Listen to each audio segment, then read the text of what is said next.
Some nice things at the Steam Workshop.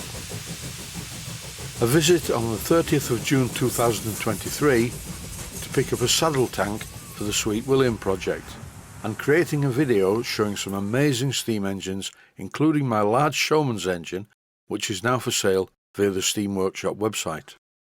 Most of this video is really a slideshow.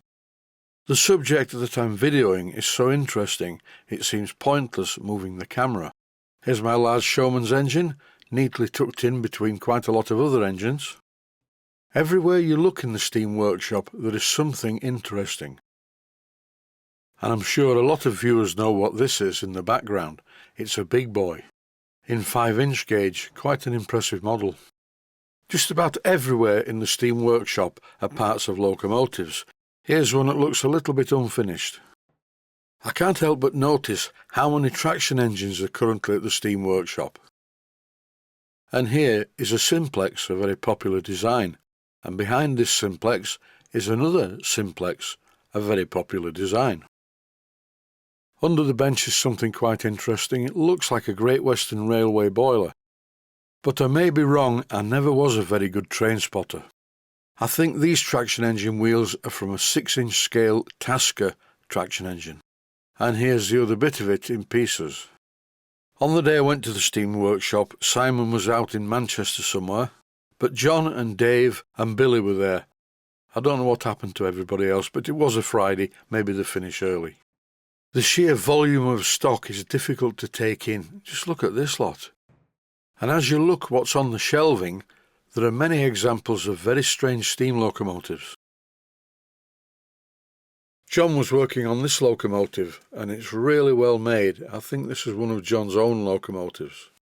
Personally, I find the standard of workmanship in the Steam Workshop to be a bit surreal. And talking about workmanship, look at this thing.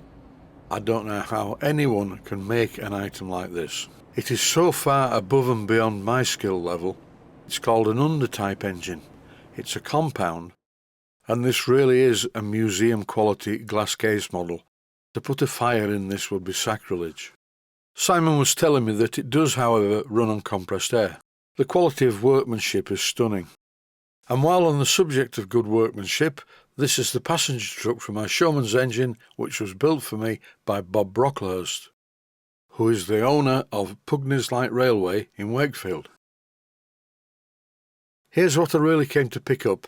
It's a saddle tank for a Sweet William. It's unfinished, very well made, and I really do hope that it fits on the locomotive. And here is the Sweet William on my workbench. Don't turn off yet, the video is far from finished. My large Showman's engine is now for sale. All inquiries please to info@steamworkshop.co.uk. It has a copper boiler and will be sold with a new 4-year boiler test certificate. Here are some of the photographs from the website, which were taken outside the Steam Workshop. I've recorded a piece of background music just for this part of the video. But don't worry, it doesn't go on for very long, it just accompanies Simon's slideshow.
This next clip shows the engine running in my garden when I first bought it.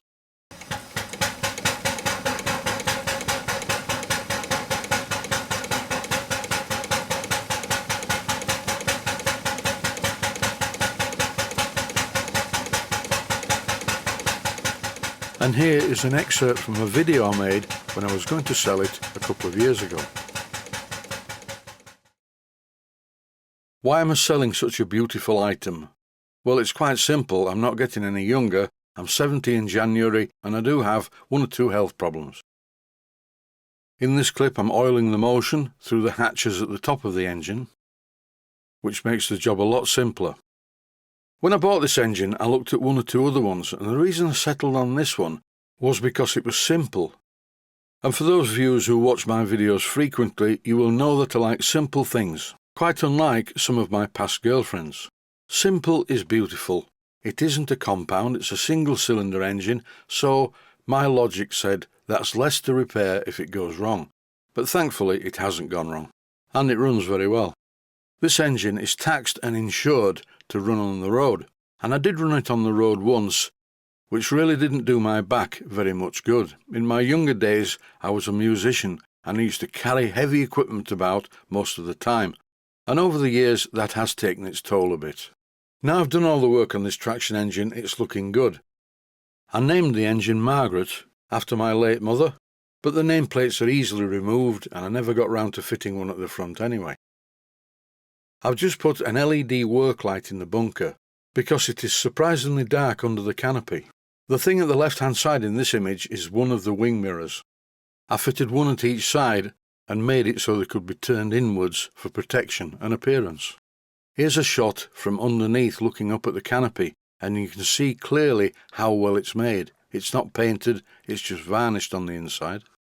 When I first bought this engine from Simon, the lights didn't work properly, they needed rewiring and cleaning. I enlisted the help of a professional electrician for this job. And now the 4 rows of lights all work perfectly. You can switch between the inner or the outer pair or both.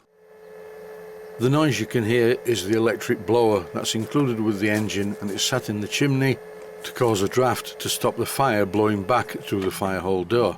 And it's a great help in raising steam without asphyxiation. Here's a shot of the fire. It takes quite a long time to raise steam in this engine. It has a very large copper boiler, but the engine is so free running it will run on very low pressure. There is nothing showing on the gauge. As soon as the steam pressure registered on the gauge, I removed the blower. I made this special large adapter for the blower so it fits in the chimney without falling off. Now there's a very small amount of pressure in the boiler, I can open the blower valve, and from now on it should raise steam a little bit more quickly. There's not enough pressure in the boiler to hold the regulator onto the port face, so I'm stopping the engine by pulling the reversing lever into the centre. When there's a bit of pressure in the boiler, the regulator seals perfectly. This is another shot through one of the top hatches, and as you can see the engine's running a good bit faster now. There's about 40 pounds per square inch showing on the gauge.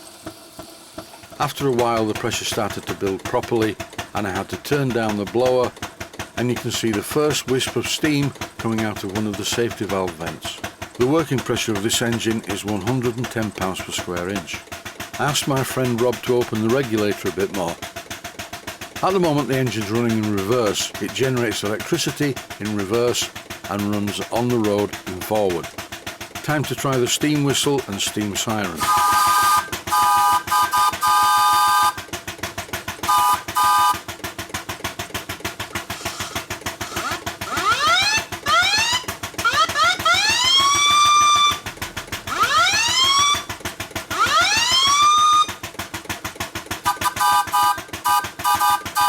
This Foster type lubricator over-oiled the engine radically when I first bought it. I had to adjust it so it gave a lot less oil, and now it lubricates the cylinder but doesn't run out of oil like it used to do. The entire engine runs very sweetly. After a couple of hours of running it was time to blow down the boiler, and my friend Rob's doing this and he's burning his fingers, but after a while he stopped complaining. Here he is giving the engine a bit of a clean with an oily rag. I don't have the facility to deliver this engine to anyone. That's why I decided to put it up for sale with my friend Simon Hudson at the Steam Workshop. If you're interested in this engine, I advise you to watch the series called A Large Model Showman's Engine on YouTube. All of the necessary text links to both the Steam Workshop and to YouTube are below the image you would normally click on to start the video.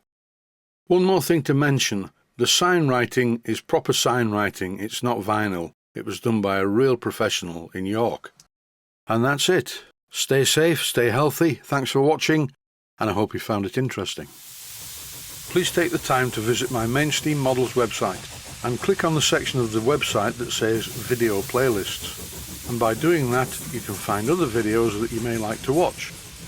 And by using the playlists, you can actually watch the videos back to back.